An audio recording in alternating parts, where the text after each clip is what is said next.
Dinumog ng mga residente ng Pola Oriental Mindoro ang pagdating ni Paulo Avellino sa ginanap na Sabuyan Festival na pinangunahan ng mga constituent ni Jennifer Mindanao Cruz. Pag-akyat pa lamang ng aktor sa entablado ay umalingaw-ngaw na agad ang malalakas na hiyawan at palakpakan mula sa mga tagahanga.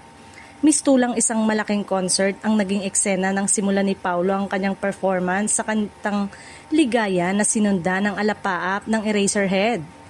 Halos hindi mapigil ang kasiyahan ng mga manonood na paulit-ulit na sumisigaw ng pangalan ng aktor habang todo suporta sa bawat sandali ng kanyang pagtatanghal. Nagkaroon man ng aberya sa audio dahil sa umano'y natatapakang mga wire na malapit sa stage.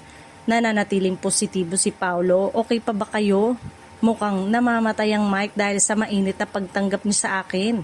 Maraming salamat, biro niya sa mga dumalo na lalo pang ikinatuwa ng audience dahil sa dami ng taong nagsisiksikan sa harap ng entablado. Kinailangan ding magbigay ng paalala ang organizers upang umatras ng kaunti ang mga manonood at maiwasan ang muling pagkaantala ng programa. Maging si Mayor Jennifer ay umakyat na rin sa stage upang personal na tignan ang sitwasyon habang patuloy pa ring umaalingaw-ngaw ang hiyawan ng publiko.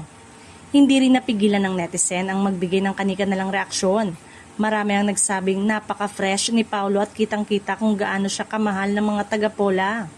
May ilan ding nagsabing kahit pansamantalang huminto sa performance dahil sa problema sa mikropono, nananatiling masaya at game ang audience sa buong programa. Napansin din ng ilang fans ang isang detalye sa likod ng event. Ang road manager na kasama ni Paulo ay siya ring road manager ni Kim Chu. Lalo tuloy itong naging usap-usapan ng mga taga-suporta ng dalawa, kasabay ng matagumpay na pagtatanghal ni Paulo sa Sabuyan Festival.